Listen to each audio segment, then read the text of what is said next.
दुनिया के सभी वैज्ञानिकों ने और डॉक्टरों ने ये बताया है, अमेरिका के भी वैज्ञानिक, यूरोप के भी वैज्ञानिक, भारत के वैज्ञानिक, चीन के और लैटिन अमेरिका के, दुनिया के सभी क्षेत्रों के वैज्ञानिक इस बात पर सहमत हैं कि शाकाहारी व्यक्ति ज्यादा स्वस्थ होता है, मांसाहारी व्यक्ति हमेशा बीमार रहता है और हमेशा तकलीफों में रहता है।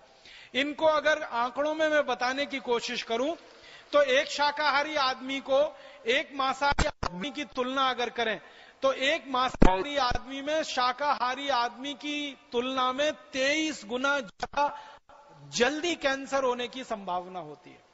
इसको ऐसे समझने की कोशिश करें कि एक साधारण आदमी में अगर साल भर में कैंसर विकसित होने की संभावना है तो मांसाहारी आदमी में उससे 23 गुना कम समय में कैंसर होने और विकसित होने की संभावना।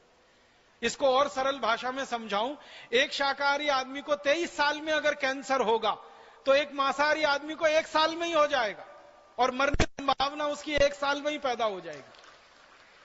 मतलब इसको ऐसे कहें कि शाकाहारी आदमी 23 साल ज्यादा जिंदा रहेगा, मांसाहारी आदमी उससे 23 साल पहले मरेगा कैंसर की स्थिति में। इसी तरह से डायबिटीज है और हार्ट अटैक है। डायबिटीज और हार्ट अटैक के बारे में सारी दुनिया के वैज्ञानिकों का यह कहना है कि जो शाकाहारी आदमी है उससे 40 गुना ज्यादा संभावना है मांसाहारी आदमी के डायबिटिक होने की और उसके हार्ट अटैक आकर मर जाने की। इसी तरह से अन्य बीमारियां हैं, जोड़ों का दर्द है, घुटनों का दर्द है, अर्थराइटिस है, ऑस्टियोआर्थराइटिस है, मोटापा है, फैटी होना है, ओबेसिटी होना है। इसकी संभावना तो कई 100 गुना ज्यादा है मांसाहारी में शाकाहारी की। सारे दुनिया के वैज्ञानिक इस बात पर सहमत हैं कि शाकाहारी जीवन ही स्वस्थ जीवन है और शाकाहारी जीवन को जीकर ही आप ज्यादा दिन जिंदा रह सकते हैं। मांसाहारी होकर तो बहुत जल्दी पड़ेंगे और मरेंगे। इसमें संभावनाएं क्या क्या हैं? जो मांसाहारी लोगों के बारे में वैज्ञानिकों का कहना है वो ये कि जो मांस उत्पन्न हो रहा है वो बहुत ही खराब तरीके से होता है। सबसे बड़ा खराब तरीका कि जानवरों को जहां पाला जाता है और रखा जाता है वो जगह बहुत छोटी होती है और जानवर उसमें ज्यादा भरे जाते हैं। और छोटी जगह में ज्यादा जानवरों को जब भरा जाता है तो जानवरों के आपस में जो तनाव की स्थिति पैदा होती है, अक्सर जो सुअर का मांस पैदा करने वाली कंपनियां है ना, उनके जो बाड़े होते हैं उनको अंग्रेजी में रेंच कहते हैं। तो सुअरों के जो रेंच होते हैं उसमें हर सुअर दूसरे की पूंछ काट लेता है क्योंकि वो तनाव में रहता है हमेशा। और तनाव में रहने का कारण क्या है? एक सुअर को रहने के लिए कम से कम जितना स्थान चाहिए उतने में 10 सुअर को रख देते हैं।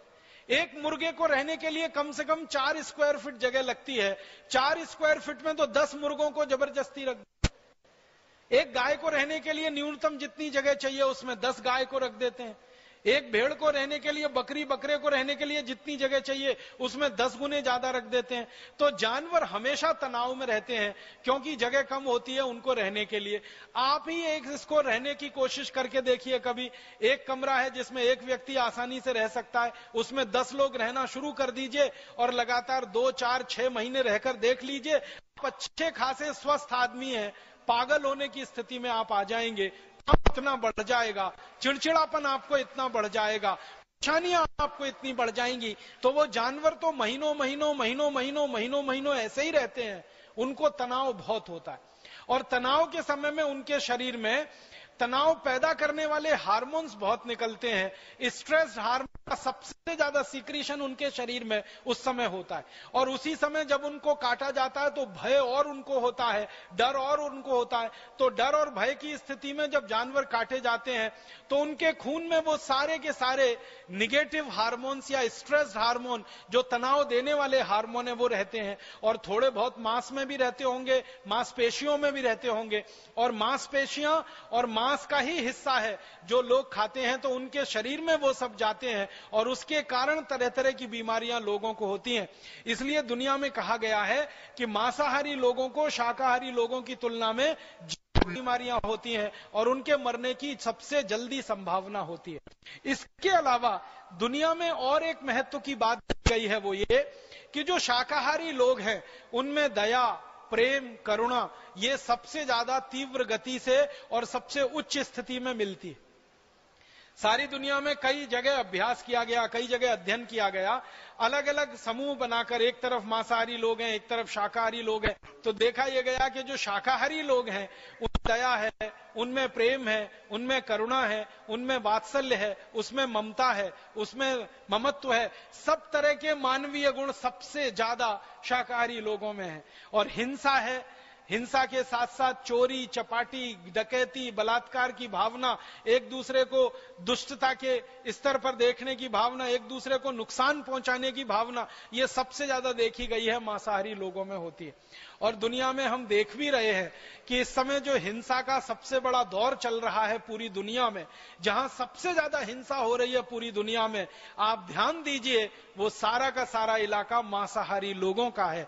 और मांसाहारी लोगों के इलाके में होने वाली जो हिंसा है वो जल्दी खत्म नहीं होती है, 10, 20, 50 साल नहीं, सैकड़ों सैकड़ों साल वो हिंसा चलती है, और इस हिंसा में से प्रतिहिंसा चलती है, और वो पूरा इलाका हमेशा के लिए अशांत और अशांति में डूब जाता है। दुनिया में जहां शाकाहार बहुत ज्यादा है उन देशों में आप देख लो काफी शांति मिलेगी। मैंने ये देखा इस अध्ययन में कि जो शाकाहारी लोग हैं वो गरीब हैं, भूखमरी के शिकार हैं, उनमें कुछ महामारियां भी हो सकती हैं, लेकिन सबसे ज्यादा शांति उन्हीं के इलाके में है जहां सबसे ज्यादा शाकाहारी लोग हैं पूरी दुनिया में। और जहां मांसाहारी लोग हैं उनमें अमीरी हो सकती है, उनमें अमीरी है, उनमें समृद्धि है, उनमें संपत्ति है, लेकिन सबसे ज्यादा हिंसा उनके बीच में है, और मानसिक हिंसा सबसे ज्यादा है, सबसे ज्यादा अशांति उनके बीच में। दुनिया में जिन देशों में मांस सबसे ज्यादा खाया जाता है वहां मानसिक रोगी सबसे ज्यादा है। एक छोटे से देश की कहानी बताता हूं। स्पेन नाम का एक देश है और स्वीडन नाम का एक देश है। स्वीडन को दुनिया में कहा जाता है सबसे ज्यादा अमीर देश है। स्वीडन को कहा जाता है वहां विकास का मानदंड सबसे ऊंचा है। परम पूजनीय स्वामी जी थोड़ी देर पहले अपने व्याख्यान में कह रहे थे ना कि संयुक्त राष्ट्र की जो रिपोर्ट बनती है मानवीय विकास की सूचकांक रिपोर्ट, उसमें स्वीडन हमेशा नंबर 1 पर रहता है, भारत हमेशा 136 नंबर पर रहता है। स्वीडन के बारे में कहा जाता है कि वहां के लोगों को कोई दुख नहीं है, कोई तकलीफ नहीं है, कोई परेशानी नहीं है, उनके यहाँ भ्रष्टाचार नहीं है, उनके यहाँ मारामारी नहीं है, उनके यहाँ वगैरह वगैरह बहुत सारे दुख नहीं है। उस स्वीडन के बारे में अभी मैं थोड़ा अभ्यास कर रहा था, यही शाकाहार मांसाहार के हिसाब से। तो स्वीडन है तो छोटा सा देश, लेकिन मांस सबसे ज्यादा खाया जाता है और मांस का उपभोग सबसे ज्यादा है। तो स्वीडन के कुछ डॉक्टरों ने और वैज्ञानिकों ने एक अध्ययन किया वो इस बात के लिए कि स्वीडन की सड़कें दुनिया में सबसे अच्छी हैं, सबसे अच्छी सड़कें हैं पूरी दुनिया में स्वीडन में है।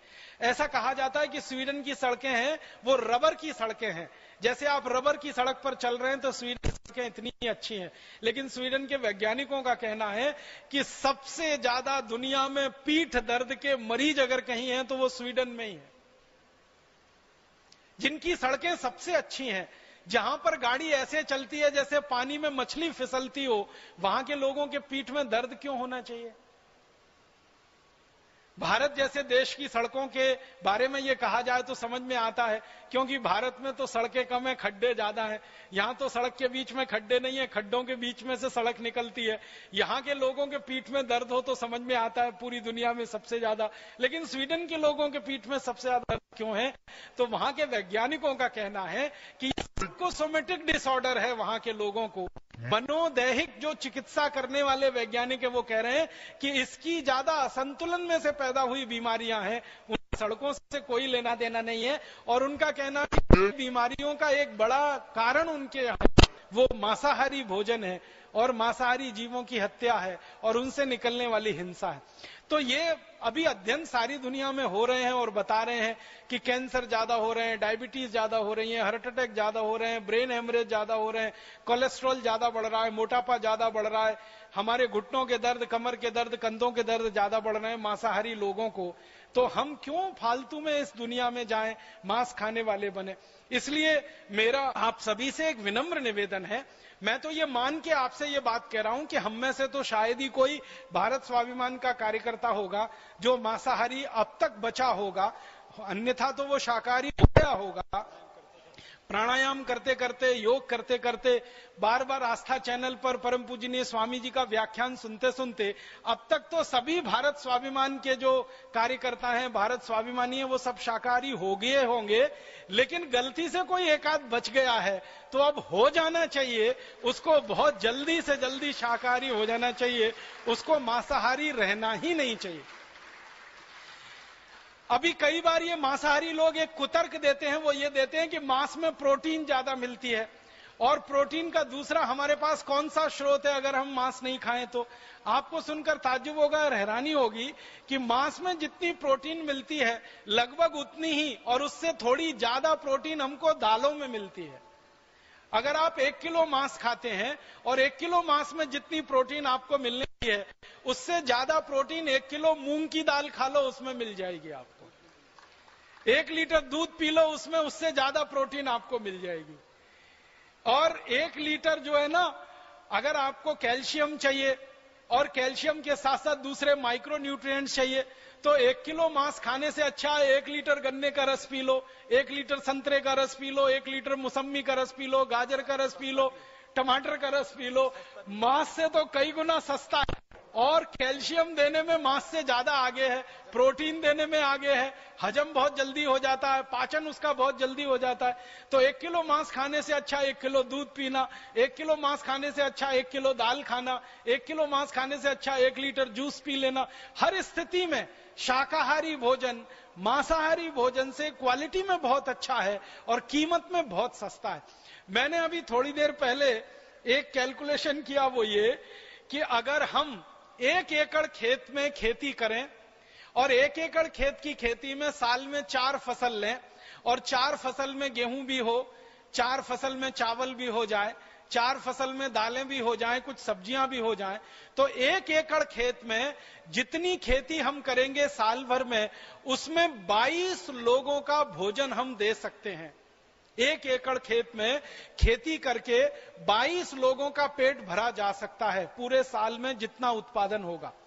उसी 1 एकड़ खेत में जितना अन्न पैदा हो उस पूरे अन्न को किसी जानवर को खिलाया जाए और उसका मांस पैदा किया जाए तो उस मांस से पूरे साल में सिर्फ 2 लोगों का ही पेट भर सकता है। 1 एकड़ खेत में हम खेती करके अन्न पैदा करें तो 22 लोगों का भोजन मिलता है। उसी 1 एकड़ खेत में जो अन्न पैदा हो रहा है वो जानवरों को खिला दिया जाए, जो जानवर उस मांस को खाएंगे और उसमें से जो मांस पैदा होकर आदमी को खाने को मिलेगा वो सिर्फ 2 आदमी का पेट